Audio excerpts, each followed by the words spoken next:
My name is Judy Gilmore, and I'm the director at Opalka Gallery. And tonight, I really welcome you to our virtual opening for Unraveling, a show featuring work by Yura Adams, Joan Grubin, Ruby Palmer, and Christina Tenaglia.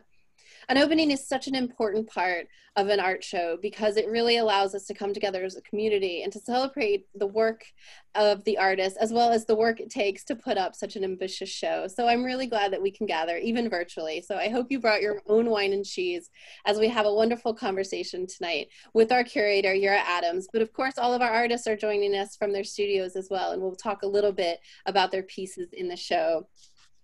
So tonight is just a tease. It's really just a sneak peek of the exhibition, and it's a wonderful exhibition. So I do hope that everyone will come visit us in person. We are open for in-person visits. Our hours are Tuesdays through Saturdays, 12 to 5 p.m. And on Thursdays, we're open 12 to 8 p.m. You can visit the gallery safely. We have several protocols in place. Masks are, of course, required. We are requiring that people fill out a health questionnaire when they enter the gallery and have their temperatures taken, and of course, stay socially distanced while they're in their gallery with anyone who's not in their household. And of course, we are asking people to come in small groups. No more than 25 people can be in the gallery at any time, and most of the time, we have much fewer than that. So it is really a safe place to visit right now. In our last show, we had over 300 visitors. So we really do encourage everyone to come out to see the work in person, because tonight is no substitute for seeing these wonderful large-scale installations that are in our space right now. I also want to encourage you to join us for other exhibition-related events that are all happening virtually, including artist lectures by both Yura Adams. She's going to be speaking on Thursday, the 12th of November, and Christina Tenaglia, who's giving a lecture on Thursday, December 3rd. So please join us for those two events to go even further in depth to these two artists and what they've been doing throughout their careers and leading up to the work that's in tonight's show. And of course, we want you to stay on for a deeper dive conversation tonight at 7. After we do a quick tour of the show, Nicole Hayes, who's curator at Art Oh My, a wonderful institution just 40 miles south of us in Ghent, New York, Nicole is going to lead a conversation with our artists about their work and about their roles as women artists. And this is a program that's in partnership with the Russell Sage College's Women's Institute. And it's going to be a really nice way to have, again, a deeper conversation with these artists about their work. So please stay on after the tour tonight at 7 for that conversation. I also want to make sure that I thank both Amy Griffin and Natasha Holmes, who are my wonderful colleagues here at Opalka Gallery. We have a small staff and we do a lot to mount these wonderful and ambitious shows. So thank you to both Amy and Natasha, as well as to all of our Sage Work Study students who literally do the heavy lifting in our shows. So thank you to all of them for making this possible. I want to also thank the college's Board of Trustees, several of who are joining tonight. And I want to, of course, thank Chet and Karen Opalka. Their support allows us to continue mounting ambitious programs and events, wonderful exhibitions, and allows us to keep our doors open. I also want to thank the Russell Sage College and, of course, President Christopher Ames for allowing us to be open right now. We are one of the only academic institutions, academic galleries that is open in our region. And it really is because the president trusts both us and our audiences to do so safely. And we are so excited that we get to continue our programming during such uncertain times and to provide opportunities for artists to show in our space, as well as for visitors to come and see art at a time when an escape in an art gallery is just really such a wonderful thing to do. So thank you to the college for allowing us to continue our work during such a strange time. I want to introduce Yura Adams. Yura Adams is the curator of our show, Unraveling, and Yura Adams has been such a wonderful partner in us in mounting this exhibition. Yura's idea for Unraveling came to us in a very odd way, but what an odd time 2020 has been.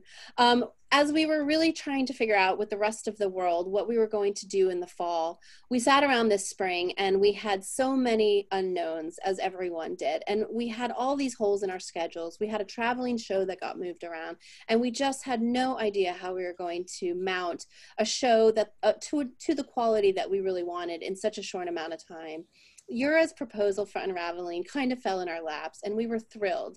It featured artists that we'd been really wanting to work with, artists whose careers we had followed, and it was artists who all were really interested in using our space and the unique aspects of our physical space, the lofty ceilings, the very large walls, to maximize potential and to really showcase their work in ways that they had never done before. So each of these artists has done something larger than I think they've done in their entire careers, using our large walls and our high ceilings. And we're so excited to provide that opportunity with them. It was also just wonderful to be in the space installing with them. It was a wonderful team, a great collaboration among all the artists and Yura. And I'm so excited to introduce Yura, and she will explain to you her idea for Unraveling and how it came about and a little bit about the show's theme. So you take it away, Yura. Hi, thank you so much, Judy, for that really beautiful introduction and making it so clear how the show landed in this particular space. About a year ago, I was thinking about a show, and at that time, I was acting director of a small teaching gallery at Columbia Green Community College. It's since closed because of the pandemic, but we had a show down there of Christina Tenaglia with myself earlier in the fall with other faculty. And then later in the fall, Joan Grubin and Ruby Palmer had a show in that space. It's called the Foundation Gallery. And those experiences were so positive to me. And the experience of getting to know these artists was so strong that I started to think about, well, maybe I could ask them if I could put together a show. The title, when you first encounter Unraveling, at least for me, the most obvious idea was that, well, it means things are slowly falling apart. And indeed, even a year ago, before the pandemic, it seemed as though society was going through some kind of implosion. And that really was the initial idea, was this thought that everyone is going through the same thing. And perhaps if I put together artists, it could reflect that idea. But as I got together with the artists and as the show started forming, another definition of unraveling really emerged and in my mind took precedence in this show. And that is the idea of unraveling perhaps a story, say a detective story, where one clue leads to another. And I came to realize that one of the things that unites us as artists is that we do work in somewhat of a similar fashion. You'll see when you come in to see the show that there's completely different approaches, but one of the things that does unite it, there's a number of things, but this thing that ties it to the title Unraveling is that it really is this idea of working through materials and finding one discovery that leads to the next, and the next, and the next, ultimately coming to the end of the work that way. All four of us have other similarities. I feel as though there's really a strong sense of design and form in all of our work. In a funny way, the palette is somewhat similar. I can't even put my finger on it. I was walking around the gallery the other day when the show was up trying to figure out what that was, but there is a feeling of lightness and strength of form. So from a formal point of view, that really connects the four of us. So I kind of very shyly asked Christina one day when she was picking her work up from the faculty show if she might be interested in being in a show with me. I had no idea where we were going to land. And she said, yeah, sure, in her strong way. And then I sent out emails to Joan and to Ruby and got resounding yeses. And at that point, I started sending out proposals, having no idea where I was going to land. But right before the pandemic hit, I went to the very last day of Joanne Carson's show at Opelka and met Judy there briefly and was really struck again. I had been to the gallery many times, but I was struck by the strength of that show and the vision that it showed in the organization of the show itself. So I thought to myself, well, I'll send it to Opelka. I'll see what happens. You never know. And through the serendipity that Judy described earlier on, they came back with a yes, and I about fell over. And from that point, we started working on the show. And the work, seeing the work evolve over this period of, I guess it's been 7 months, has been very interesting. We did early studio visits in June, and then I did some personal studio visits in July and August as I could. And we had a lot of discussion as we went through it. And it became clearer and clearer that there were going to be a lot of different expressions of unraveling, but there was going to be a lot of strength in this face of diversity that we all are facing right now as humans. So we all have this kind of unity in our society. And as artists, we're also facing what we have to face, this feeling of having to be flexible and kind of ride out what's happening, but also be creative, kind of facing that in the diversity that we're looking at. So that's really the concept. At this point, I'd like to turn it back over to Judy. I don't want to go on too long. There is a curator's statement at the front of the gallery when you come in, and I really want to end with this. I want to thank Sage College and Opelka Gallery and Judy and Amy Griffin and all the people that helped us during this installation from the bottom of my heart. If Judy and Amy Griffin hadn't been so open to receiving my idea, we wouldn't have done this show at all. And that's really a very powerful thing. And if Opelka and Sage hadn't been so open to having Judy Gilmore and Amy Griffin in their gallery, it wouldn't have happened either. So I really thank everybody. Back to you, Judy. Thank you, Yura. Thank you, Yura. Yeah. It has really been a wonderful collaboration. Now we're just going to let each of the artists give a little tease about their work as we showcase the tour of the show. And we're going to start with Joan Grubin.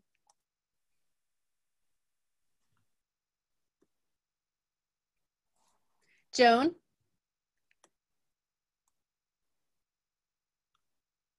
Yeah, technology is not my forte. Okay. Can you hear me? We can hear you. Okay, great. I just want to start with a huge thank you to you, Yura, for bringing these 4 women together, and it's been a great ride making this show happen. And also Judy and Amy, you're just really wonderful to work with. So anyway, there's my piece. I can't really talk about it except in the context of the current crisis in the country. I mean, I started making this almost immediately after the pandemic hit, and we fled New York and came to a place in the Hudson River Valley that we've had for 35 years. And I had no plan of what I was going to make. And Yura's proposal was in the wind, but she was sending it around, and I wasn't really thinking about it. And I really started, but just by making these bundles I had scraps of paper. My studio was a mess from things I've been making in the fall, and was suddenly back up here again in the mess. And I started just bundling the scraps together. And if the camera pans down, it will eventually. There's a big ball of scraps of paper on the floor, just packing this together, and that was a way to start. And then I started weaving, different colored sections of paper together, and had no idea where this was going, but I did want to build on something I had done at the other show at Columbia Green that Yura mentioned, where I'd found a way to bring found objects into my paper work. And so then all of a sudden, the Yura's proposal found a home at Opelka, and that was thrilling because I had the great good fortune to show there the summer before. So I knew the space, and I knew Judy. The space is glorious, and it allowed this whatever I was making, I could see it could really spread its wings and be very large and substantial. So I do have a connection to this process of weaving paper, and I find there's something in the act of weaving that I think of the word repair, like it feels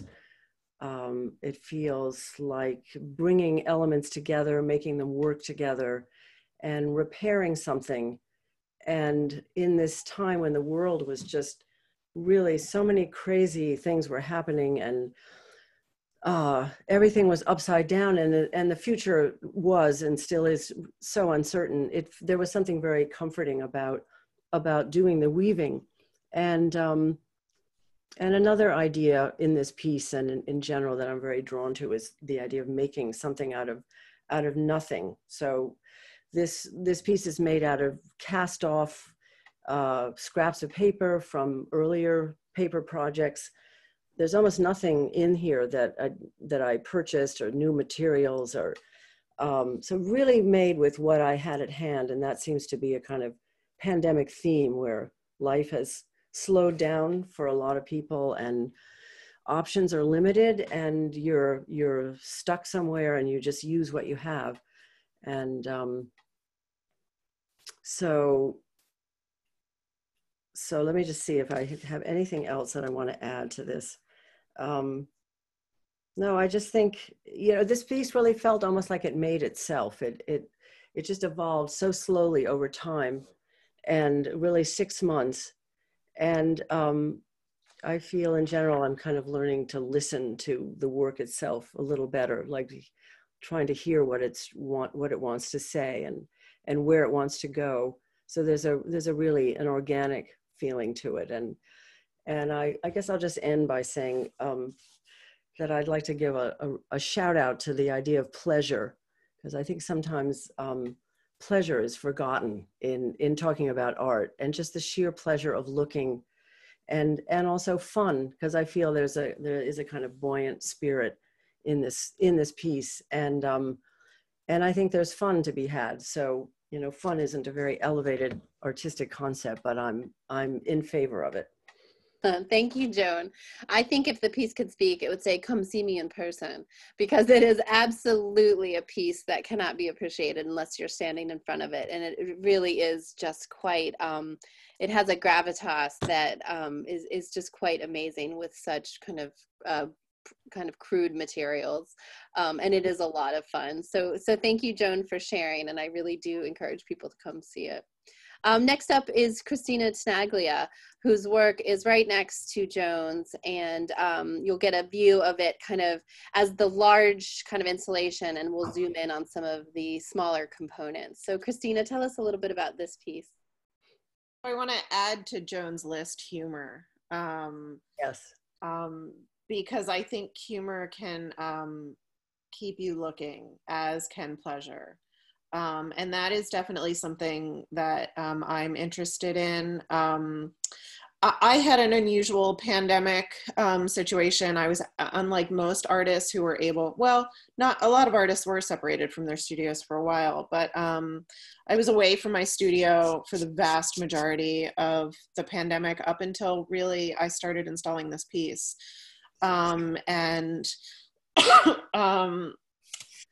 So I was occasionally able to come home where my studio is and prep parts and then kind of bring them with me. And it was really this process of limited access and being away from my studio and having to work with what I had. Similar to Joan, but in a slightly different way, I work all with scrap material. I buy scraps, literally. And so there's something about working with something as it came, but also a complete lack of preciousness of what I'm working with, that I find is a real important part of my process. There are clay pieces that I build, obviously, so those are a little bit different. But I'm really interested individually in kind of trying to bring things that are normally on the periphery that we don't notice more into the center and into focus. And so these pieces are very focused in and of themselves, but they're hard to place. And so it's a tension that I am very interested in capturing, and is sometimes very elusive, and sometimes is captured better than others.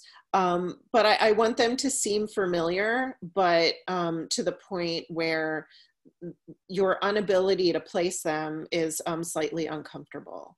And I love being next to Joan, partially because her piece becomes this huge weave that's all interconnected. And when and Judy, I don't know if it's possible to get to a point where it's a little bit more of a wide shot, but I really see the installation aspect of the work that I do to be kind of woven together. So it's all of these individual parts, but I consider the wall itself and the structure to connect everything in a way that really draws attention often to the surface and to the particular location, and to things like the expansion joint and the gap and the height of the wall. And I think even in this video, the piece that's hung at the top is almost unseen. But it's really, I've kind of been looking at photos of the installation during the week when I come home, looking at it and been disappointed with the photos, because it really is the expanse, the ability to be able to see expanse and detail at the same time only happens in person. It's almost impossible to capture via photograph or video. And so this installation for me really happened on site. I had some notations and some ideas of what I would do. And then this is the first, the installation where I have the most incorporated these wall drawings in with the three-dimensional works, really playing with the idea of what is there and what is not there, what is shadow, what is representation, what is object. Is something representational, or does it stand on its own as these kind of ideas of things? And I guess it's interesting that Joan mentioned found objects. I have always tried to incorporate found objects into my work and have been incredibly unsuccessful with it.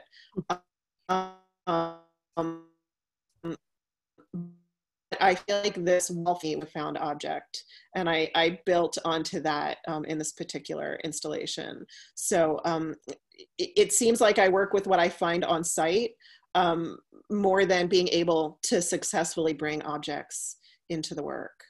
So I'm one of the reasons I think found objects don't work well for me is I'm very interested in how we take in and process information, and how, when we're given partial information, we complete it, because we're uncomfortable not being able to come to a clear answer. So we fill in the blanks. And so that's really kind of what the work is about. How do we as viewers fill in the information that's missing? So, and I think I'll leave it there.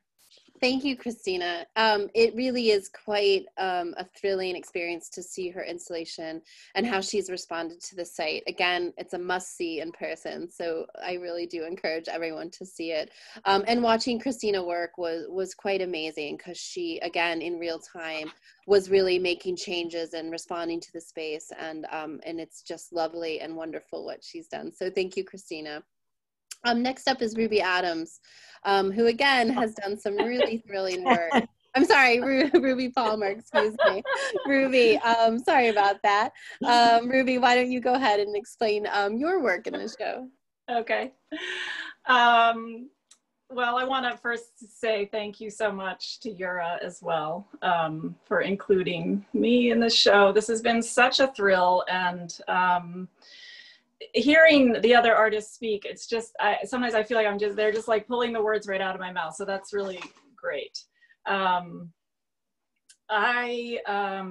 So I guess, yeah, I'm showing quite a variety of work.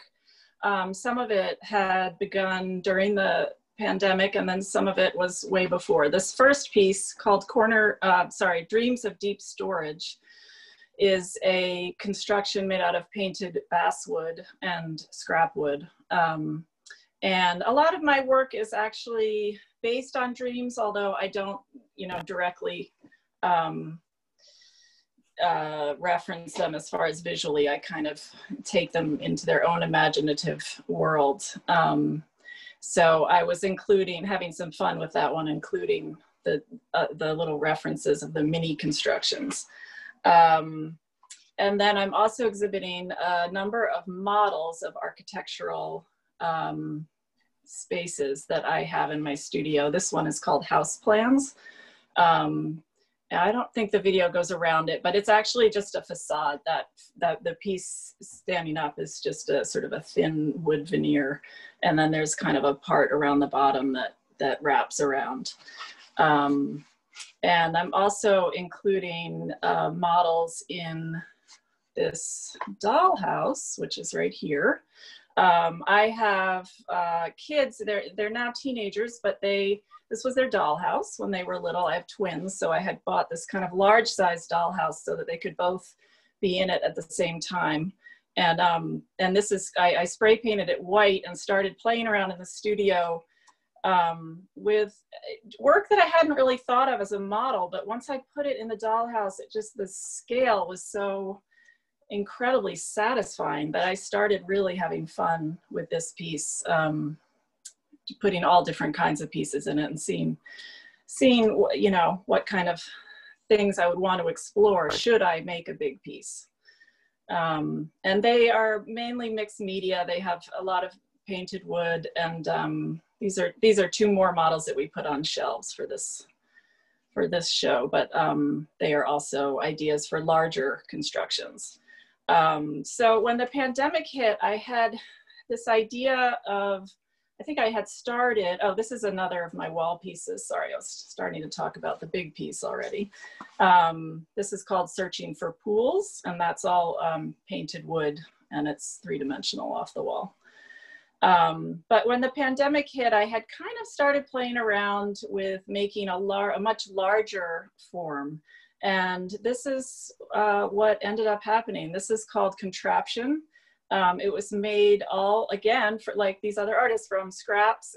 It's cardboard, it's wood scraps, it's pieces of drop cloth, pieces of canvas, clementine boxes, house paint left over from house projects, silver electrician's tape, 2x4s, all that kind of stuff. So this was so kind of fun and incredible for me to finally be working quite large scale, and working from the models, but getting obviously a lot more detailed.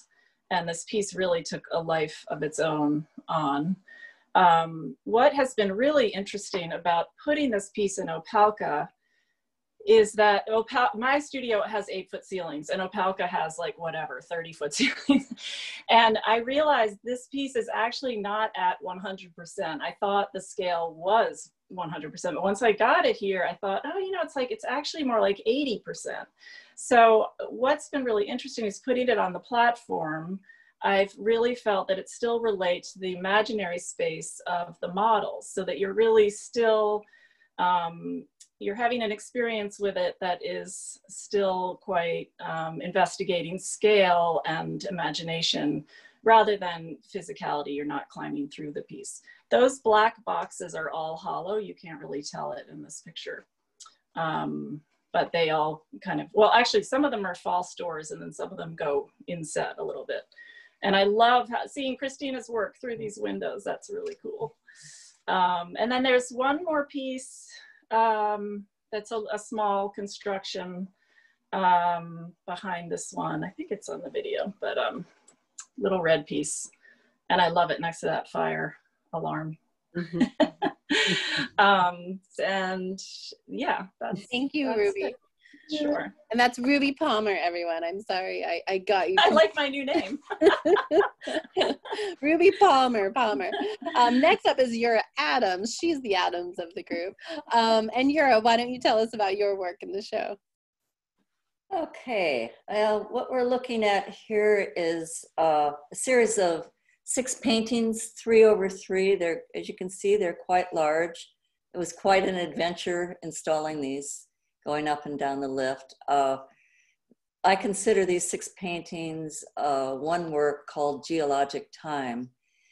About the same time I was forming the idea for this show, at that point I had been thinking more and more for the year before that about global warming. I mean, I'm not alone in any of this stuff, but it was starting to enter my thought process when I went into the studio. And so I realized that as an artist, I really couldn't make a statement that would do anything, but I wanted to make something about my feelings about it. So I thought, well, what isn't going to change? Well, what's underneath my feet isn't necessarily going to change with global warming.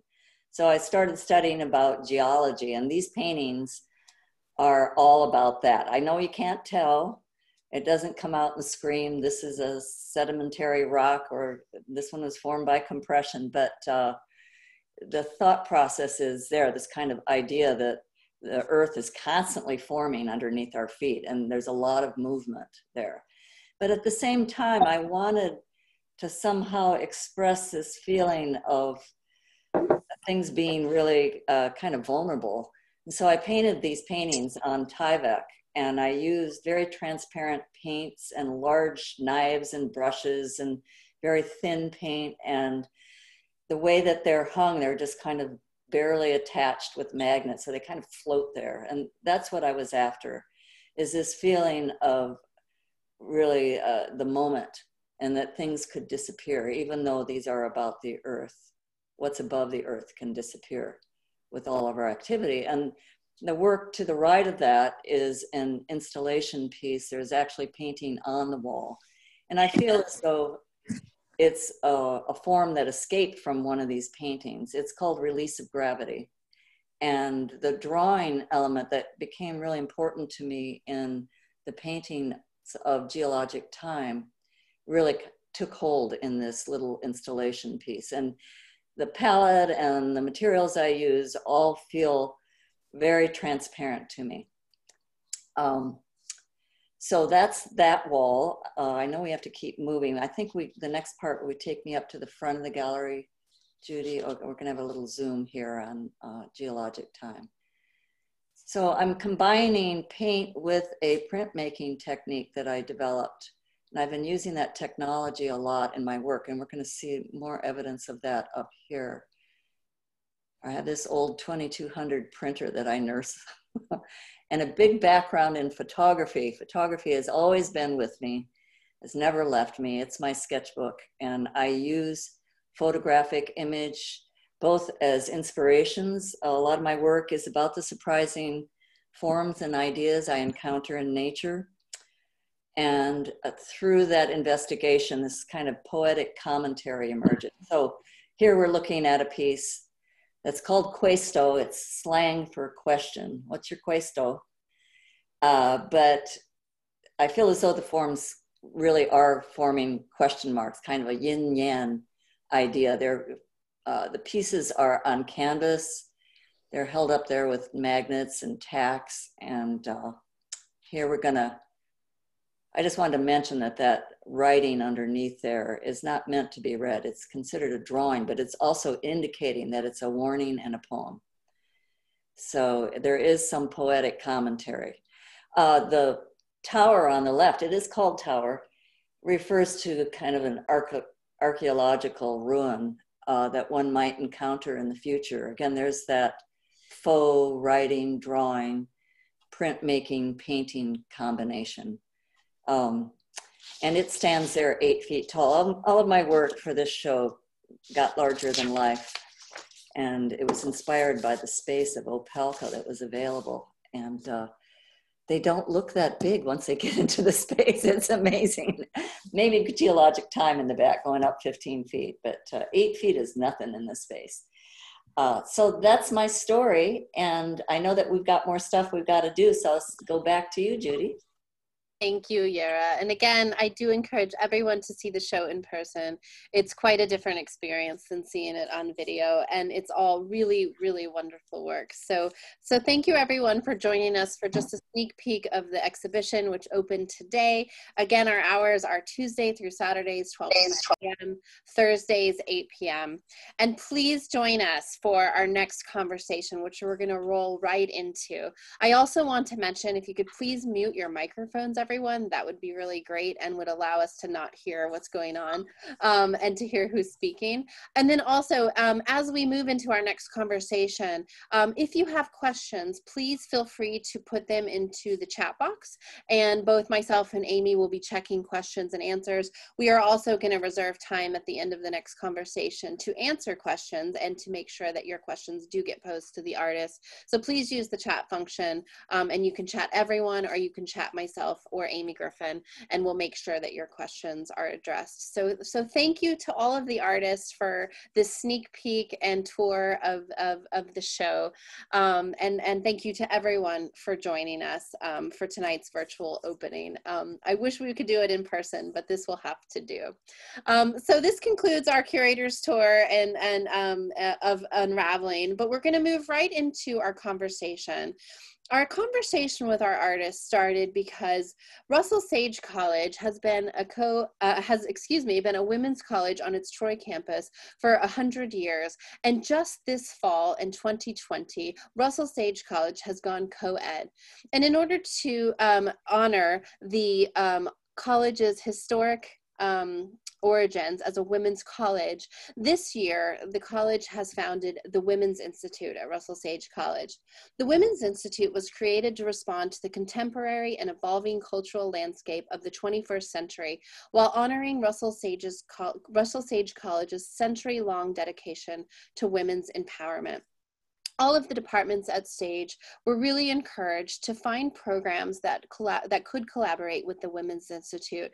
And we thought it was a wonderful opportunity as we showcased an exhibition with 4 career women artists to really talk about what it's like to be a woman in the contemporary art world today. We really didn't have much of an agenda beyond that. And these are really interesting artists who don't necessarily address their identity in their work, nor do they think of themselves as women artists or as artists who are women. They simply think of themselves as contemporary artists. So why is it interesting to talk to them about their role as women artists? And that is a conversation that we were very excited to have, led by Nicole Hayes. Nicole was eager to take on this challenge in addressing this context of our college, as well as the exhibition and its artists. And so I'm going to introduce Nicole, and she's going to lead us through a conversation with these artists who are going to describe their careers, their work, answer some of Nicole's questions, and of course, address your questions as well. So Nicole, welcome. I want to read your bio to everyone, and we are so excited to have Nicole. And again, I encourage everyone to visit Art Omai, which is just 40 miles south of here in Ghent, New York. Nicole Hayes is curator there, and Art Omai is a sculpture park in Ghent, New York. And since joining Art Omai in 2014, Nicole has curated the annual summer exhibition in the sculpture park, installing up to 10 new works in the park each year.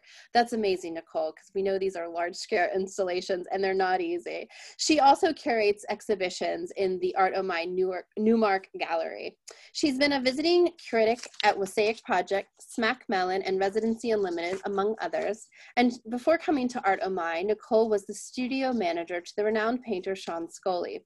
Working closely with Scully for over a decade, Nicole oversaw the daily operations of his studios in New York, London, Barcelona, and Munich, and managed commissioned projects including large-scale public sculpture and orchestrated international traveling exhibitions. Nicole has worked in numerous galleries in New York City, including Exit Art and ABC Contemporary, where she curated her first exhibition. Nicole holds a BFA in ceramics from RISD, and she continues to create studio pottery. So please join me in a warm welcome for Nicole, a warm virtual welcome for Nicole Hayes. Hello. Thank you for that. Such a nice introduction, Judy, and thank you for inviting me. I've really admired the work of all the women in this show for quite some time and have been following what they have been doing. So it really felt really exciting to get to have a conversation with all of you. Some of you I've met before, and some of you I've visited Ruby's studio, but I was very excited to kind of dive in a little deeper. And I was really pleased to be invited by specifically the Women's Institute and to discuss those issues. I mean, one thing that kind of first immediately came to me was, you know, being excited, but also at this time when many of us are really exploring like what it means to be whoever we perceive ourselves to be, however we project ourselves to be in society. And I think a lot of people in this unrest that we're in the US right now are questioning and challenging who we are and what our roles are in society and where our privilege may lie, and questioning things about equity. I know that's been a big conversation for us actually at Art My recently. So, you know, I really started to wonder, like, you know, as these women are saying that they are artists first and foremost. And, you know, sometimes I think we look and we go, oh my gosh, are we still having this conversation, right? Are we still questioning like what it is to be a woman artist in 2020? So I guess one thing I want to do is kind of turn that over to the artists in the show and ask, you know, how they perceive themselves. And I hope that that works with muting and unmuting. And Yura, maybe we can start with you, since you brought us into this journey, how you perceive yourself as a female artist in 2020 and how relevant you think that is. Oh, thank you. So nice to see you here, and thank you for moderating this. Well, I was talking to some of the other artists, and we kind of all agreed that none of us really thought about being a woman artist. But on the other hand, here we are in 2020, and there's so many more women artists right now, and so many more women in positions of helping other women. So in that way, it's really, really changed. I had to think back about when I started out as an artist a long time ago at the San Francisco Art Institute, and I was thinking, well, there was only one or maybe two other teachers that I remember that were there that were women, and I wasn't inspired by them. In fact, most of the artists I looked at were men at that time, and that has totally changed. So as a woman artist today, I think I'm swimming in a different fish tank, that there's a lot more going on. There's a great deal of freedom that we are experiencing that's really the result of pioneers, and not only in the field of art, but in the field of politics and every other field. Women who stuck their necks out and didn't think about the limitations of being a woman, just went ahead and did it, and didn't think that being a woman could ever stop them. And I think that being an artist, you kind of have to do that anyway. You just, if you're gonna make any headway, even in your own work, you just got to do it and not worry about whether you're going to be held back by any disadvantage. Thank you, Yura. I really appreciate that. And I was thinking of something you said in a brief email exchange we had today about, you know, essentially also that, like, you can never really be too comfortable in that, you know, like women's issues are still under attack, like right here, this very day in America. So, you know, there's sort of no time to be vigilant. But I also, what you're saying, you know, about like the experience of like female faculty in art schools and things like that. And when this show was so much about installation, and just a few days before Judy had asked me, I had visited Judy Pfaff in her studio. And I remember Judy was always so important to me as a young artist and somebody interested in art history at a young age, because in Gardner's art history, she was in the book. And there was like, just like a few people and a few women in the book. And like Elizabeth Murray was in the book and Judy was in the book. And, you know, I remember going to see shows of hers in the city and just when she would pop up, I would just always be like, you have to go because she was in the book. And so it just kind of placed her in this position of importance. And she is, you know, so important to installation art. And she's, you know, the mother, I feel like, of that work. Joan, what was your sort of feedback in yourself? You were a little more hesitant on the topic, and you know, just wondering, you know, how you perceive yourself in your gender as an artist, but also maybe some of the artists that are women that you've looked up to and admired in your career. Yeah, I guess it's you know, I certainly self-identify as a woman, and but as an artist, I don't. So I you know, I'm well aware of the statistics out there, and you know, how women are still so far behind in terms of representation, and you know, all that is wrong. But it's out of my control, and so I feel like I kind of I sort of choose to focus on other things and on the work itself, and not so much, you know, gender relations. So I, you know, I think you know, in working with paper, I think there might be some connection, unconscious, because, you know, wherever you go, there you are, and you can't help but express who you are, even if it's not, you know, overt or ideological. So there's something about the vulnerability of paper, I think, that it's and also the weaving, I think, you know, can be thought of, you know, weaving is a very ancient craft, and just the physical, the simple physical gesture of weaving threads of paper, or strands of paper. I have felt a sense of, I don't know, just kind of identification with people. Maybe, I don't think of it so much as women, because I think men, you know, weave fishnets and have been weavers of cloth and all that too, but it's more a connection to people back through time. And it's funny, over, you know, in a process of starting to work with paper, which is now goes back about 20 years, and really committing to that, it just draws me, because it's so available and so friendly. And you know, I'm never exactly sure of the you know, the sort of long range archival durability of what I make.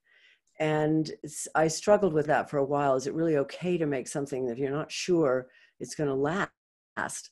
And I made my peace with that. It took a few years, but there, you know, and I certainly have good male friends, artist friends, but men often would come, if they come into the studio and see what I do, I can see that the paper often makes them a little anxious.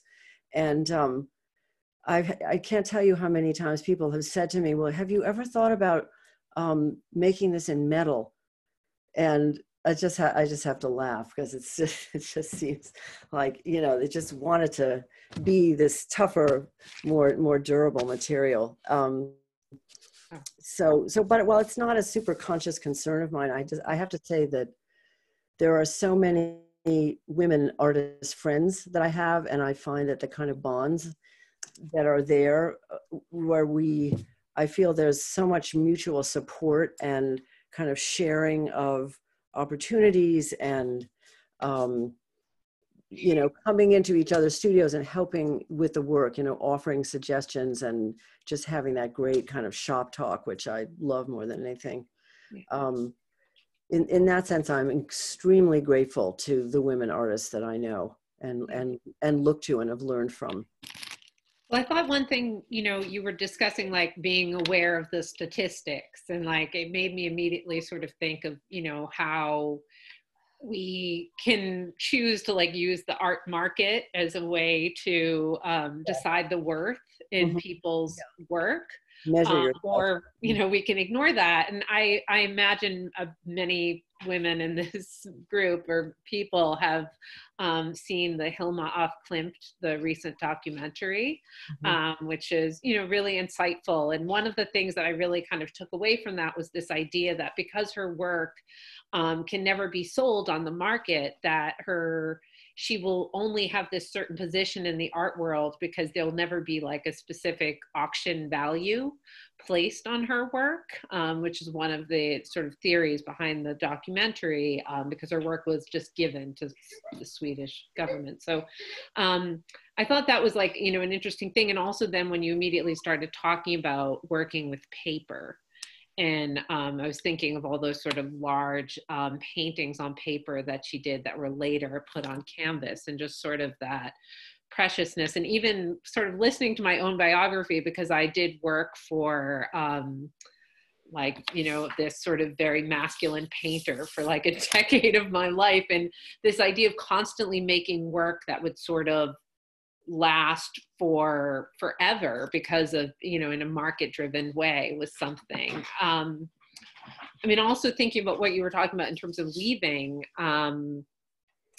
you know, I agree, like that weaving, we tend to think of it as being sort of small and precious and having this ancient, you know, reference, and is something that women have done for so long. And yet it certainly, of course, goes, you know, throughout history. And thinking of somebody maybe like Janet Eckelman, who's actually taken weaving to this like massive scale, which is kind of interesting. So I want to try to involve everybody, which is because I would love to just go deep into your piece, and I'm trying to hold back and keep everybody in the conversation on this particular topic. So Ruby, maybe you could chime in on some of this and how, you know, you feel like I always see your pieces as having, you know, these sort of domestic spaces to them, and, you know, maybe that sort of role of that sort of domestic space and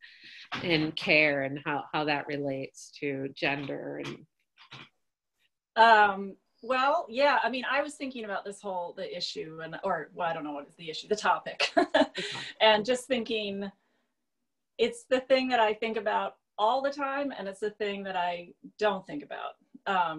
So, but yes, I mean, my studio is in a barn in the back of our house, and I'm very, very much linked to our house as well as, you know, the studio. So it's almost like a live workspace, although I do go outside between the two buildings.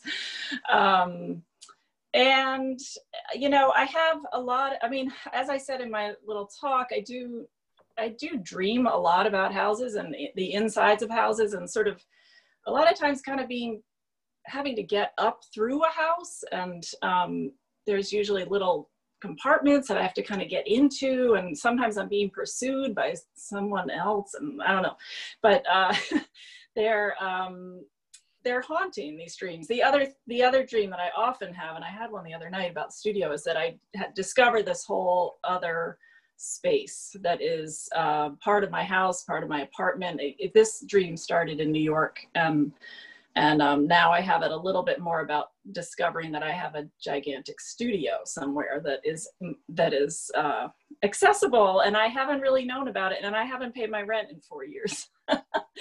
So there's definitely this preoccupation with space and what feels safe and not safe. And I think with contraption, which is the large construction that I built, that's not this one that we're looking at right now, but you know, that this idea of the house as a space that both protects you and constricts you and confines you.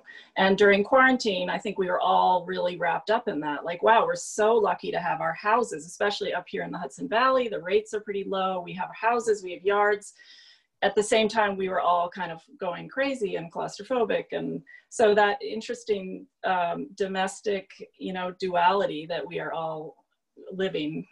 And as I'm a mother, and, you know, I am responsible for a lot of the parenting and the domestic stuff. So there's a lot of that in my life. and balancing my work and my studio practice with my home life, which is equally, if not more important, my home life. I mean, yeah. Well, it's really interesting to hear about your dream sequences there, because one thing I kept thinking of, and even just seeing, this brief presentation, and I saw the show yesterday, but just is like that wild sense of scale that's happening between all of your pieces in the show. And like, there's these kind of moments where it almost looks like we're doing like a flyover of a landscape for a moment, and then kind of, going into this sort of a tiny scale, and you're kind of zooming around through there. And that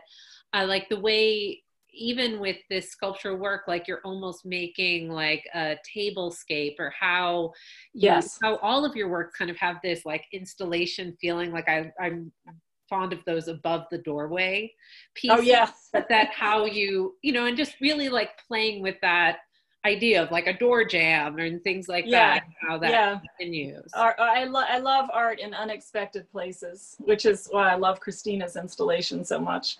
And have experimented with that myself, just putting them up high, and, just all kind of around the room. And I really relate to that a lot. Yeah. And I think when you're in your house, you kind of, I don't know, you're hanging out on the couch, you're looking up at the window, and what if there's a piece of art up there on top of the window, Right. And what about like the idea of, stage sets? Because I the pieces really came across like, totally. Especially like, I think like those little Noguchi stage sets. Yes, I love those. I had a great aunt who passed away a few years ago, but she used to take me on occasion. She went to the Metropolitan Opera, and she had a seatmate, and once in a while her seatmate would be sick and I would get to go. And I was in grad school at the time, and my mind was blown. I almost dropped out of grad school and like went to set design school, because I just felt like it was just unbelievable. And those stages are really narrow, and they fit in so much space in there. And I thought the relationship between the stage and painting space and installation space, but distortion is really fascinating to me. And I think that's what I love about painting. I love, and just where your mind is going. Yeah. Well, there's an earlier version of my piece. I took a lot of that out, but that's nice to see it. There's some additions and some subtractions to that. I love that restraint that you had of like only having that one sort of maybe piece of furniture, little like sculpture, the little lamp in the window there, and that 80% scale was repeated to me, which always sort of makes me think of like Disney World, and how everything apparently at Disney World is like 2/3 scale. Yes. And it is. I didn't realize that. I've heard that on like a podcast somewhere. Yeah. But how that sort of puts people at ease, and I think like your playfulness, which is also getting back to that earlier like discussion of humor and stuff, and how diminutive things, like how they tend to like put us at ease. And they put us at ease, and they bring out, I think, a playfulness. And I mean, there's nothing that I love more than a kid who just sets up a whole thing on the floor of the dominoes and the trucks and the dolls and the stuffed animals and the, all of that. That's just magic to me. Yeah. I think that's really interesting. And then I've also thought a lot about during like the pandemic and the various like coping, when we were in heavy quarantine, the various like coping strategies we had, and how like I would see my daughter play and think like, oh, like what a great escape that is to have, to be able to, which is really something that I think all artists have, right? Of like being able to like, be living in this world that we currently live in, whatever it is, and to be able to like, go into another world. Yes. And how much believe me, I did a lot of that. I have been doing a lot of that, going out to the studio again. Yeah. And do you ever think of that kind of like performance, like in your mind? Are you still sort of like, I think of sometimes when you're setting up the dollhouse and you're thinking about the scene that will happen in there, is that same sort of narrative dialogue happening for you? I mean, it happens. It's funny, I don't know, you may have seen the Instagram posts. I have these little plastic animals. So once in a while a goat, appears, or a chick. I guess I have a chicken, I have a goat, I have a couple deer. I mean, I just thought it was so funny thinking about animals looking at modern art. I just, that's the humor of the whole, but that's like the joke that I have to myself in the studio. And then other people think it's kind of goofy, but I don't know. I think it's funny.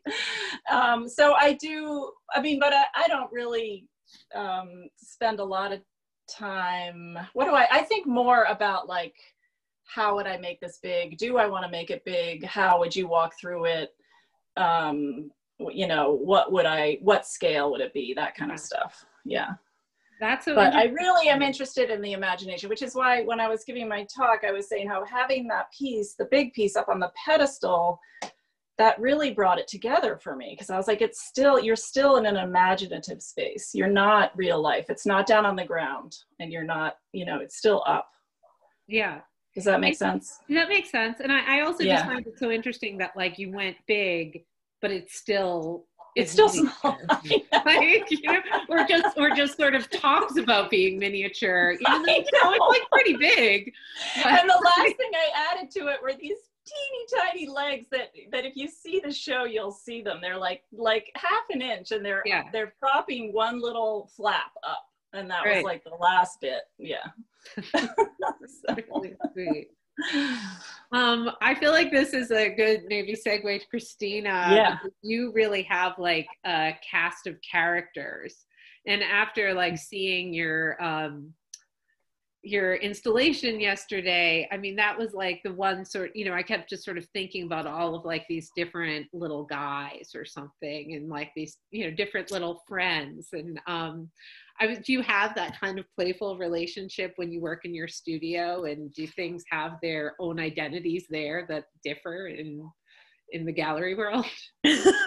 I mean, they definitely do. They definitely kind of take on roles, I guess you could say. They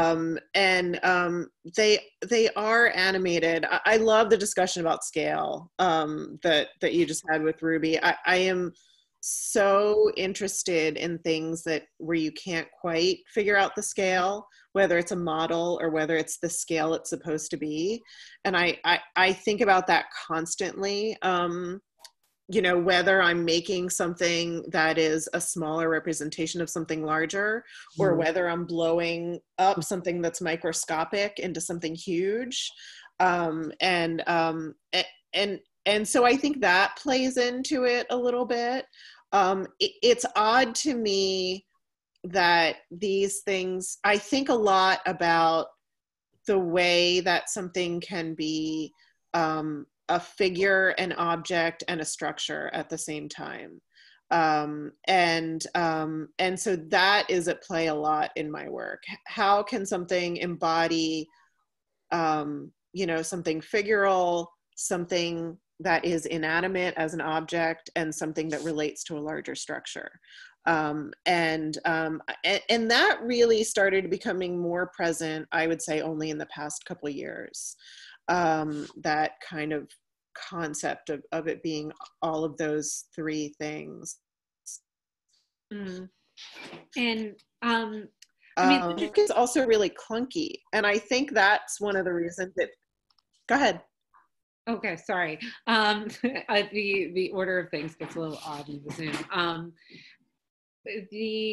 sorry, I've kind of lost my train of thought for a second there. Well, I was thinking of what you were saying about like scale, and then like that particular piece you were showing, because like you could kind of see that as like this additive process, but then in a way, like if it goes way back, how that also becomes sort of like is, the macro micro kind of feeling within any of the pieces of your work, like how we could just kind of hone into that tiny little area and how it alters our perception of it, but also that you can have not like a preciousness, but like, you know, you're making like these very detailed little marks in so many of your pieces, and it's very like precise, but it doesn't feel sort of tight or fiddly in like the overall sense. And how you balance that, like. Good, thank you.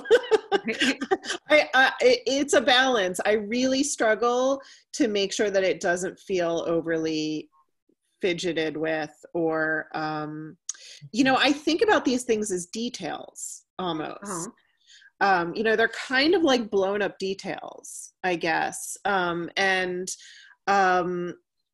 yet I feel like they're exactly the scale that they're supposed to be. Like they are their own scale in a way. So even in my head, I have so many contradictions in the way that I think about my own work. It really vacillates back and forth for me a lot, from being, you know, something that is a detail, and then something that is its own thing. You know, and then I think about the vastness that I'm trying to capture in the installation. Like I think a lot about domestic spaces too, to be honest with you. And you know, what Ruby was saying about how, you know, what if I was looking at a window and there was something up there? I mean, that's literally kind of how I think about the installations, you know, referring to the fact that when we're in the world, when we're in a space, there are things all over. You know, there isn't a way that things are lined up. We are experiencing things in relation to ourselves kind of all over the place. So that's why I can't seem to ever put things in a particular order or anything like that. It's interesting too, because I think of, you know, in a sense, you're making sculpture, and I mean, because just this like object that we're looking at here alone is like a really moving sculpture on its own, but that your work can uniquely fit into the domestic space, which is not always the case with sculpture. And I always found this kind of interesting, right? Because it's like, you know, it's like you kind of take like your average American family, and some people have, you know, some prints or something, or like a watercolor on the wall, but fewer people have sculpture, you know, in their home, and like what that kind of means to make sculpture that fits into like a home setting. And it totally fits into a home setting. And I mean, I think about that honestly. Like I think about these objects as they could literally fit right in. You know, and they do seem so familiar, and I am extremely interested in the anti-epic. You know, I don't want to make things that are epic. I can respond to other people's things that are epic, but it doesn't seem to be in my ability to even consider. I'm so drawn to really just very everyday. Sure. I mean, but one thing I think that in a way, like because I think everybody could say maybe what Christina did at Opalka is pretty epic. It's like, it's big, you know? I mean, overall, if we take that in as a whole work, that's a really large piece, and it has like multiple dimensions. But I was thinking about it today, like, and how you really let things breathe, and you gave like space and time, which, you know, kind of created relationships and conversations and stories like within those spaces. And, you know, like, I guess, you know, even part of my original question was almost wondering like if these things kind of become like characters and friends to you, you know, when I mean, they do. I do. They're all untitled. I don't title anything, so I refer to them by their characteristics. And so that definitely characterizes them. You know, in a lot of ways. And I, for years, I insisted that my work was not narrative. And that's clearly not the case. You know, there are absolutely narratives that develop. And it's another one of those situations where, you know, I contradict myself constantly. You know, I insist that there are these, you know, kind of abstractions, but as they play out in space and in time, and in relation to each other, they become narrative. Yeah. And one of the things that I'm very interested in is how something can be both a part of something and a whole at the same time. And for a long time, I played with cropping in that sense in works, but I don't really crop anymore. These works are individual pieces that stand alone, and yet through the process of displaying them, they become only one part of a whole. And I think that could happen even in a domestic space, you know, where they would kind of on a wall become part of the room in a way, that, you know, a painting of something might not absorb itself into the scene in the same way. Yeah. Well, I mean, I think you really like, that's one of the really successful things about your piece, like looking at some of the floor elements, especially like that little sort of cutout that rests on the wall. And it's harder to see, but I did love this video pan thing you guys did earlier, but there's like these little sort of fragments of metal, like a little sort of cut off area that you actually are looking at, and how, you know, you really just kind of directly married into the architecture. And I also think of, you know, this kind of like these sort of subtle acts of bravery in your work, and like specifically that ring that is lying there on the floor, which is, you know, putting this like ceramic object like precariously in a corner, kind of hanging out on the floor, which is, you know, takes like some guts really to do I'm that. kind of a disaster with my ceramics. I am so unprecious with them. I toss them around, I pile them, I make people very nervous. And I'm like that with most of the work, to be honest with you. They really get treated like objects in my hands, when I'm working with them. Yeah. I love that feeling that you get.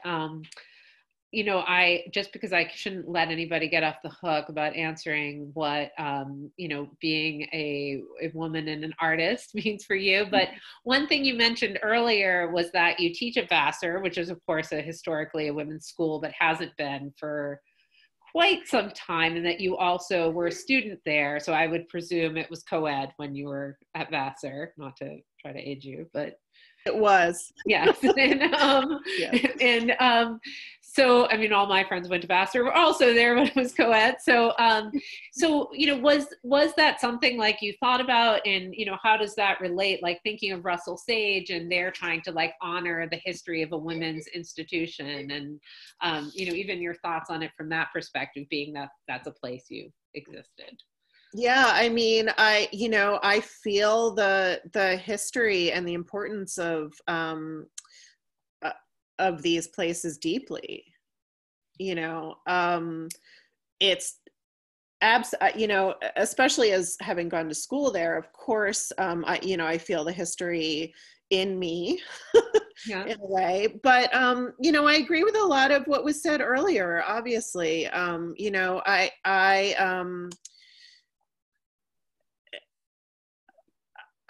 it is absolutely who I am. So it's absolutely how I see the world. Everything that I see that, you know, then gets put back out comes from that place.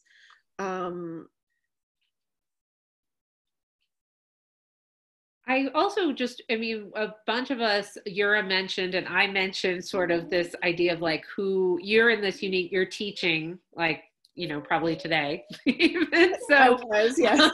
So you're, you know, you're in this unique situation where like you kind of get to decide who's in the book because of who you, artists that you might teach in your class. It's true. It's true. It has changed drastically. I will say that. I make decisions now specifically about who not to show as well as who to show. I also give students assignments to curate their work into shows. And I've had students ask me if it's okay to do a show of all women. at Vassar, which is shocking, right? And I said to them, would you ask me if you were doing a show of all men? And it's like it hits them in the face, Yeah, I feel like we have this conversation, like, is it okay to do a show of just anybody? If you're going to do that, how are you going to talk about it? It's like, it's almost like anything that becomes so specific, how much are you going to sort of put anybody into a sort of a corner? But that's really interesting that they wonder that. They still wonder if that's okay. Because then it becomes something else. It becomes a women's show,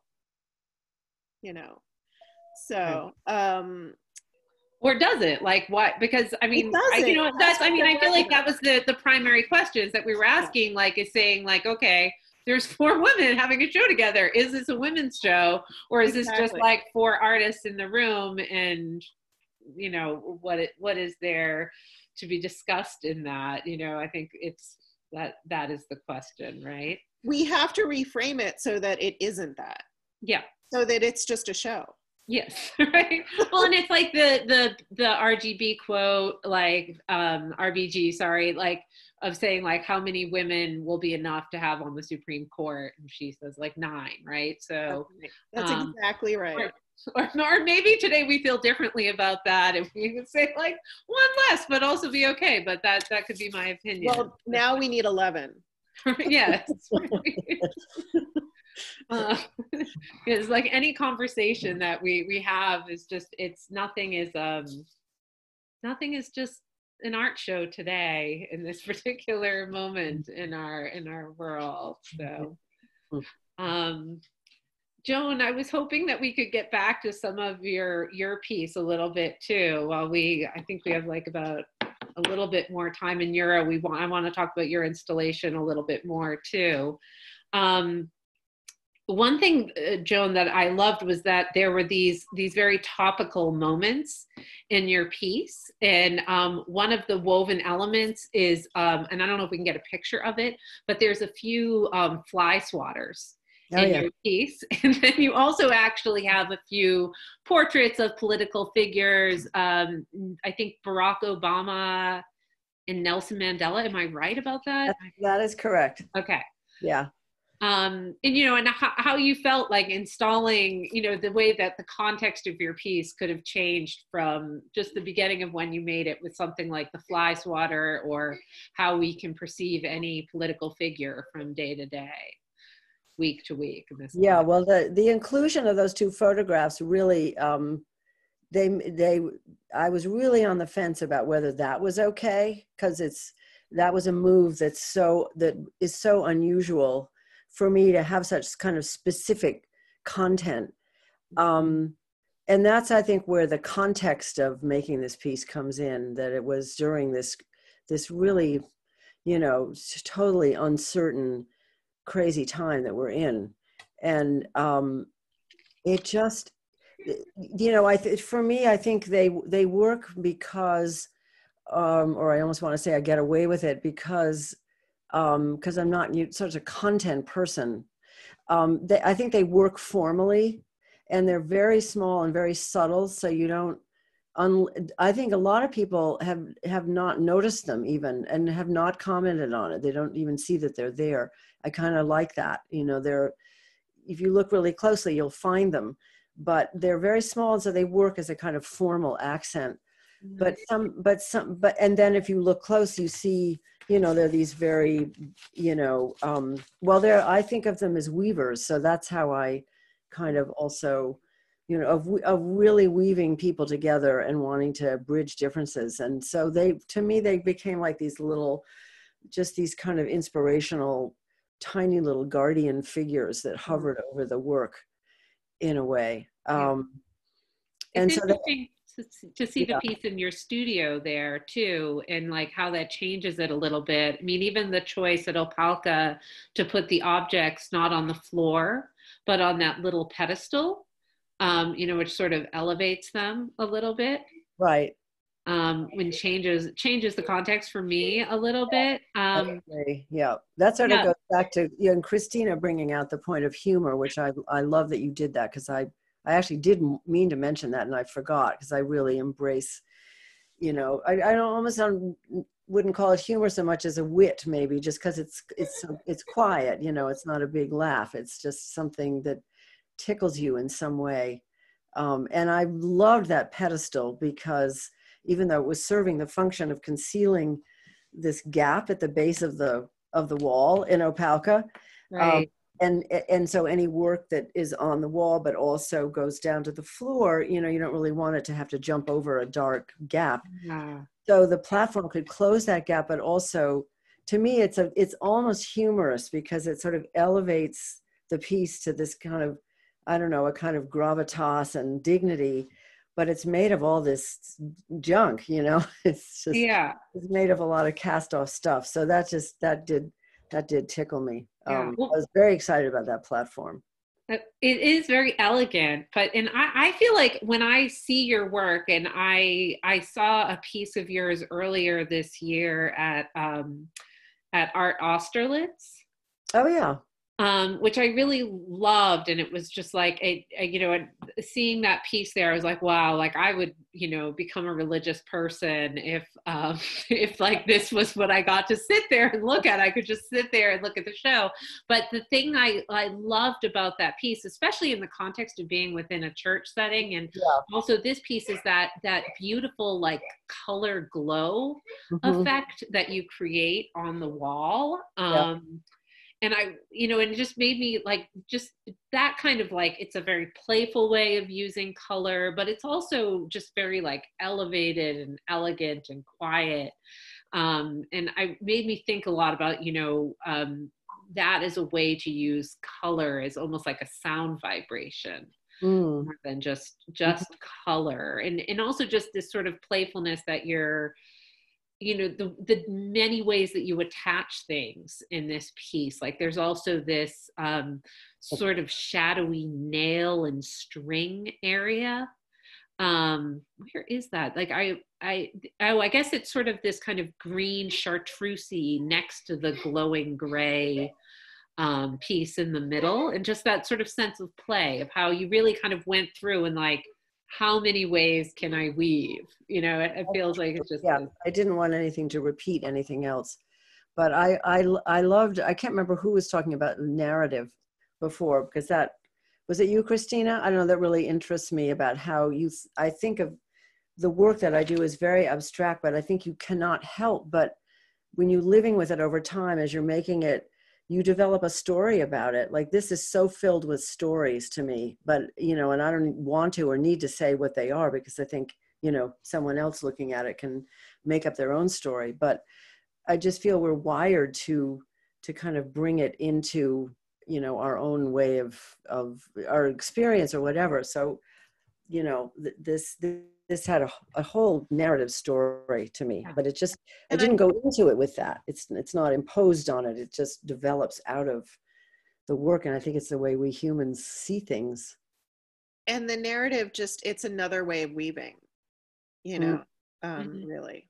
And connecting the parts to each other. Yeah. Finding sort of meaning connections. Right. No, I see that. And I mean, also with the weaving and just sort of also that like history of repair, I mean, it just goes into all the elements. Like there's also, you kind of almost have this like spider web at the center. So we kind of go back to like the most ancient weaver among them, and that sort of Lee Bonteque spider kind of form that's at the center of the piece that then just ties right into the old chair. I mean, I really love those levels, which are really a story unto themselves. Oh, well, thank you. I mean, I do, borrow and steal ideas from people all the time. So that woven thing, I'm going to give a nod to Michelle Segre, whose work I really love. And she weaves, and, this is a little bit different, but basically look at her work and think, how the hell did she do that? And, get that opening in the middle. Yeah. And I just figured it out in my own way. And then Nancy Shaver is another one whose work I follow and like so much. And there's a few objects from her store, Henry in Hudson, that are in this piece, including that rug there, the big sort of beige and black and I guess pink rug, which is actually made out of hose, stockings, women's stockings. Right. So yeah, that's how another. much time, like, are most of these objects from within the last year, or are there some pieces that are older, like little smaller weavings that you brought into this piece, or is this one work really made within the last year? Pretty much everything is new, but all the found objects and I also relate to what you said, Christina, because I wanted found objects. I wanted them so badly to be able to include them, and I could not figure out how to do it because you can't just stick something in. It has to feel right to be there, and I feel it works here because there's everything in there has some woven quality. So there are objects that are very old that, like there's a placemat that was falling apart. That's the tan rush thing right under the spider webby thing. And there's a little pot holder that was made by my daughter, like 25 years ago, and just things that have some sentimental value and kind of domestic meaning. The chair was the last thing that went in, and that was just an idea. I thought, I remember those chairs, and went on Amazon, and sure enough, you can find those vintage, whatever they are, 40s, 50s chair in all kinds of colors. And I thought, God, I wonder if I could get away with that, and just set it up there. And it felt like it just leapt into the work. But I think it's because of it just marries formally in with the weaving theme, and works. And same with the fly swatter. So that's really just a formal element, because it has a kind of crisscross woven plastic element to it. And I especially like the metal fly swatter on sort of the left-hand side, how you kind of married that into the architecture of the space, because it has that sort of openness in the middle, and you just like lined that up on the wall there. But even, what you were talking about in the beginning of really your process kind of starting with this like domestic act of cleaning your space. Oh, right. And how the balls are, kind of through that just kind of cluster and sort of that busy work, right? Like we always sort of think of like, these things that are in between, like cleaning up, but that everything is everything, right? That we've like, that act is as important as the act of, sitting in a chair, actively weaving. These are all part of your work. Right. And that act of just bunching stuff together was something we do all the time. So it's a product of just bunching a bunch of trash together. Right. It's interesting too, like how you start discussing the layers with this and how that relates to geology. And I kind of wanted to relate that back to what Yura's doing. And that's really the magic in this show, which is, why though, like this video interface has been amazing. I've been really impressed, Opalka Gallery, but like you have to go see it, because there's so many magic moments where what the story of your work, really starts talking about Yura's work right across the way in these unexpected ways. And I think of that sculptural piece, that 8-foot sculpture that kind of becomes like a stack, and like I saw it as like a core sample when we talked about this yesterday, Yura. And how, word. I love that you use that word. but I mean, even in the same sense that that Joan's, piece is like that too, because maybe if we like just were able to sort of take that same kind of like core sample through time of her studio, and we get to the pot holder her daughter made at the bottom and the chair she bought at Amazon, and it just kind of becomes this stack. But, this piece felt like this kind of Arctic sample of like the different layers that we would find in both ancient to new history. I'm so glad you saw it that way, because that was my intention. Because I had made a painting where there was a big open circle in the middle of a wide piece of canvas, and I started thinking as though we were all standing around the edge of that circle looking down into a core of space.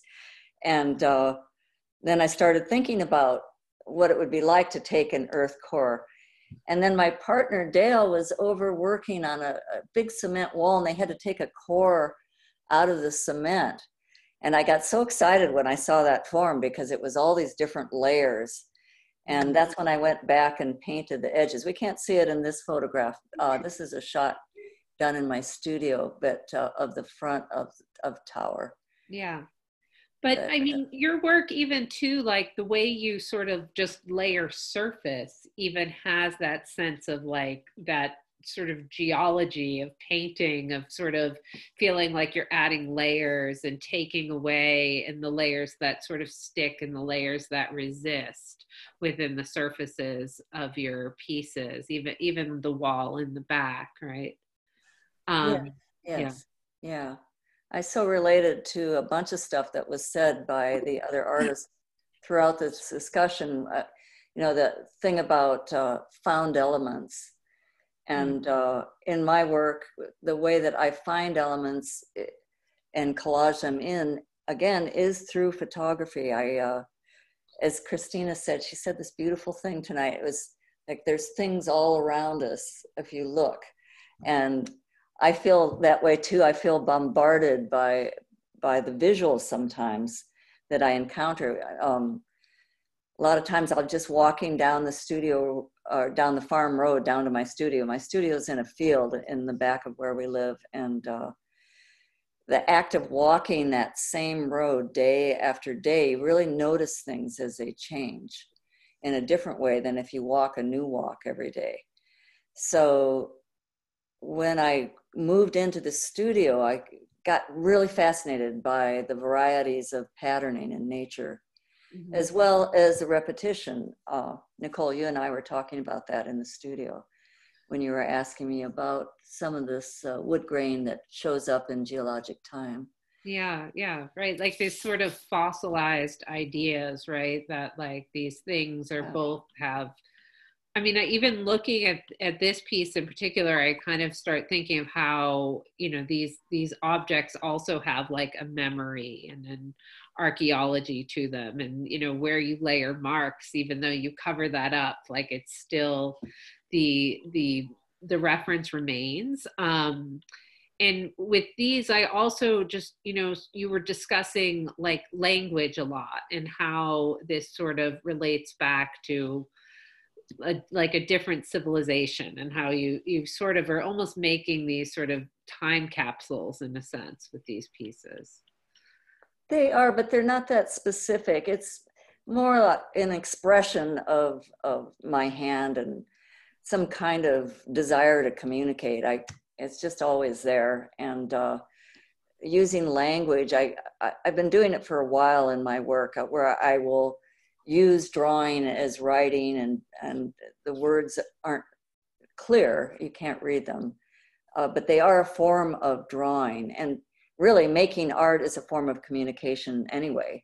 We are always communicating when we're making art. It's just my specifics are not so much about trying to give you a specific moment in time, but there is a narrative there. And that's another thing that was brought up in all of our work.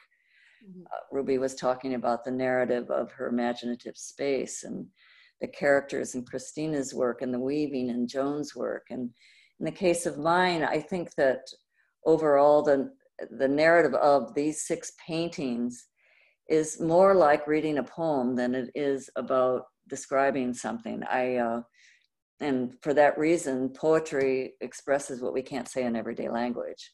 It's about human intuition too. I've gotten really interested in that topic recently, thinking about how artists and myself use that in my painting process. So much of what we do as artists really comes from the bottom of our feet. We're just there, and it's kind of flowing through us. I don't know what that is. Maybe science will explain it someday. I find it endlessly fascinating.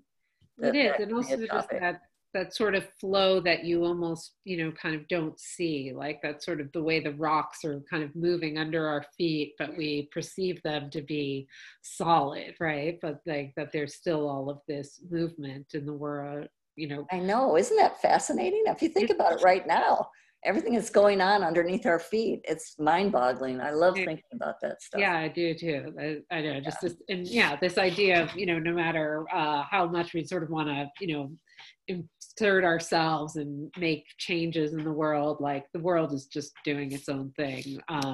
It is. From a geological standpoint, especially, but and you know, also that you created the title for the exhibition and of Unravel. Is that, am I right there? Or was that something that came to as a group? Or no, that kind of came to me in the same way that when I'm painting, titles come to me. It's that same from the bottom of your feet thing. You know, it just came up and it seemed, oh my God, that is really appropriate to our time. A little did I know what was going to happen in a year, you know, with everybody, everything all over the world. So, yeah.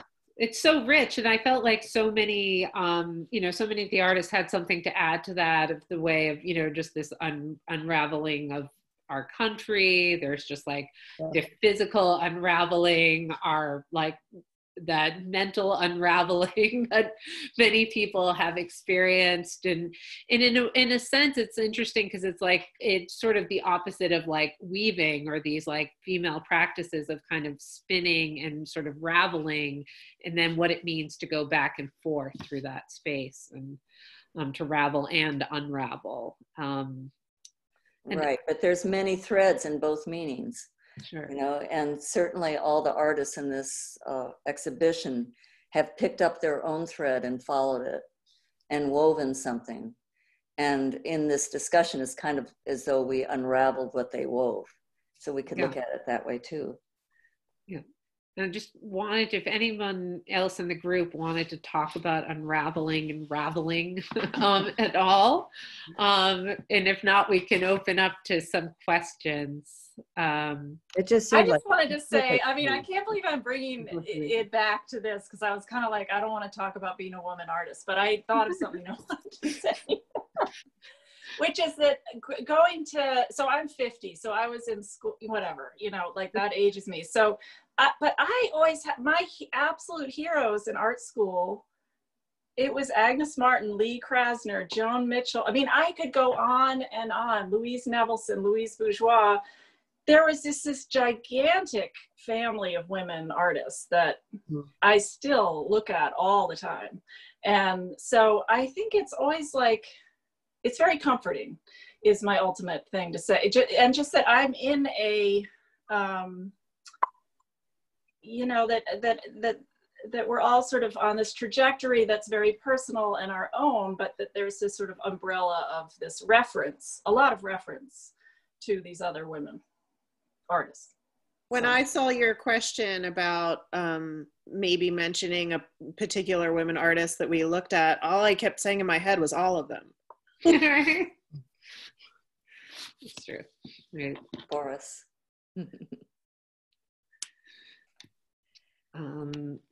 Yeah, no, I agree. And I was actually, somebody talked about like women's shows. I think Christina, you did.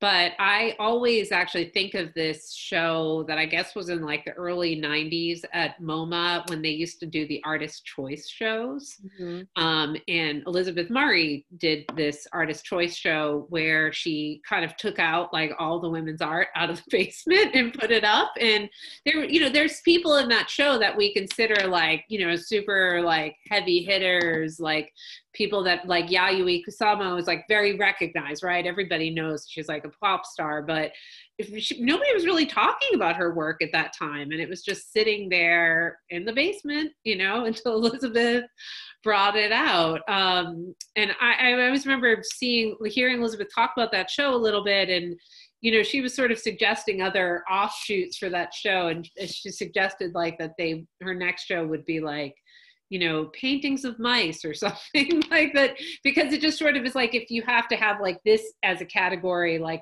is just like so as relevant as paintings of mice, perhaps. But it was a really, I think, extremely important show, at least for me anyhow, but I'm sure other people.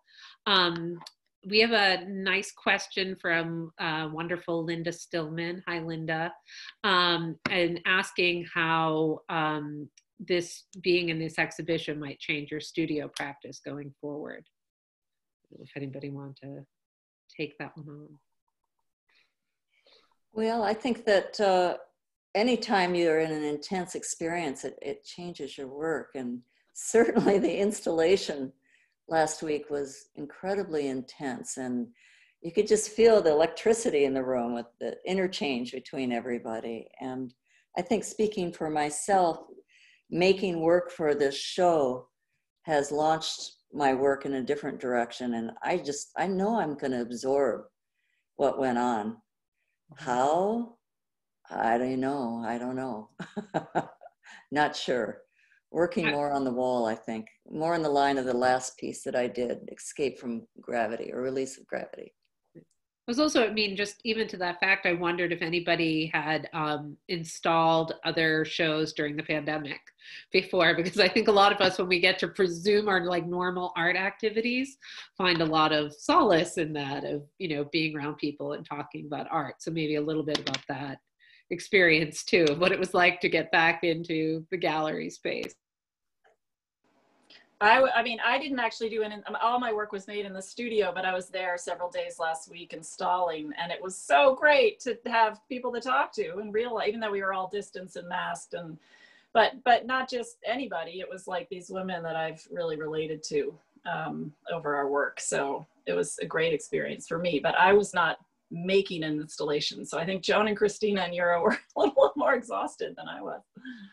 Yeah, it was a great group. And I mean, also just to be able to see work physically in space, in the flesh, it's just like, oh my God, what a relief to not just be virtual, you know, that it actually, when it's not just two-dimensional pictures, it's actually real work that we can still go see. And that just means so much. And I really want to thank Amy and Judy and everybody at Alpaca, because it really felt safe to be there too. So yes, Ruby and I have been exchanging ideas for huge 80% size sculptures. we're looking for venues if there are any takers.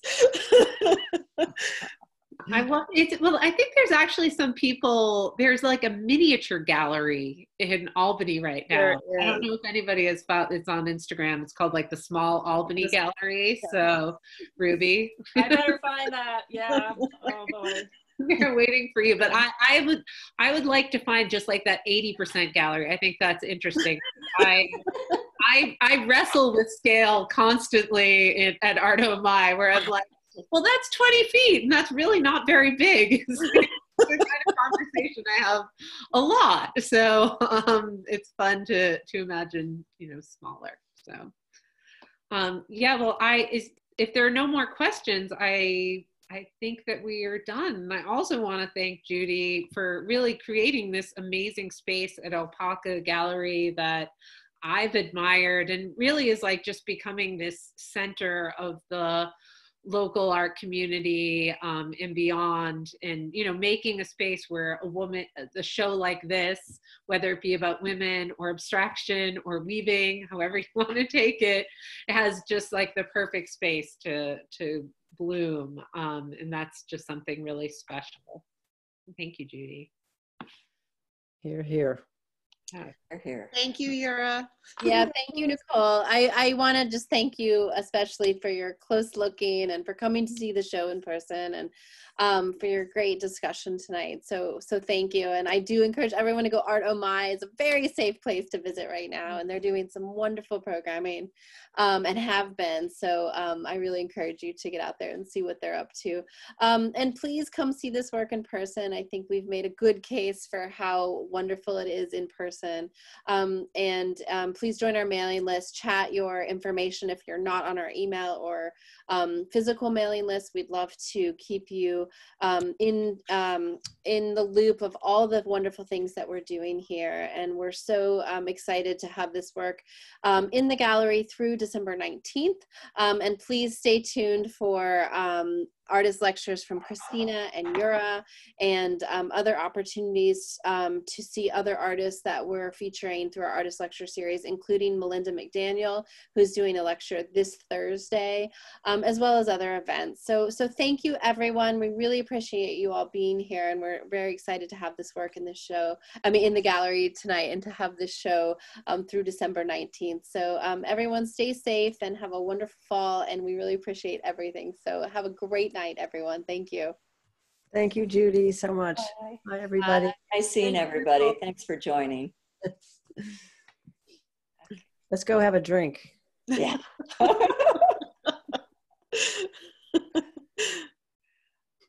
Okay, bye.